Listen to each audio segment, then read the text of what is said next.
Well, it was cramped, that's for sure. But it was also full of moments of resilience, tragedy, and hope. Most of the 3 million Jews living in Poland before the war were wiped out by the Nazis. And those who survived did so by hiding in places like this, the Warsaw Ghetto. When the Germans invaded Poland in 1939, they quickly began to enforce a racial policy known as the Nuremberg Laws.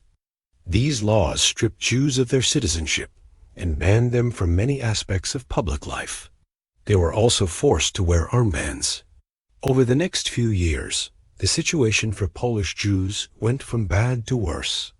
In 1941, the Germans began mass deportations of Jews from their homes into ghettos. The Warsaw Ghetto was one of the largest.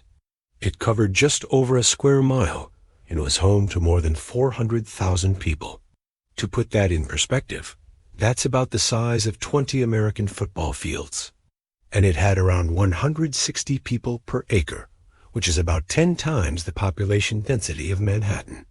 Life in the ghetto was incredibly difficult. There wasn't enough food or water for everyone, and the buildings were in terrible condition. Most people lived in a single room with their entire family, often without any furniture. They slept on the floor and cooked their meals on whatever they could find. Throughout the day, people would walk past piles of trash and human excrement in the streets. Because there were so many people in such a small area, diseases spread quickly through the ghetto. Smallpox and tuberculosis were especially common, and the only medical facility in the ghetto was severely understaffed and overworked. In the middle of the ghetto was a small park. It was the only green space in the area, and it quickly became very overcrowded. People came to the park to get food and water, and they would stay there throughout the day. It was the only place where they could escape the cramped conditions of the ghetto for a little while. Sadly, children suffered the most in the ghetto.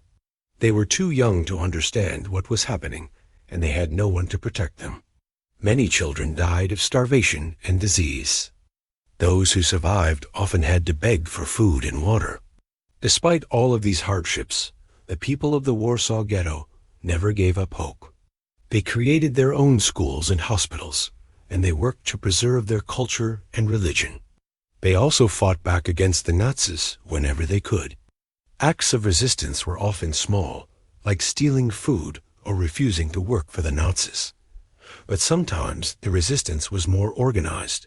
Groups of Jewish fighters would sneak into the ghetto at night and attack German soldiers and their collaborators. These attacks were never large enough to change the outcome of the war, but they did give the people of the ghetto a sense of hope and pride.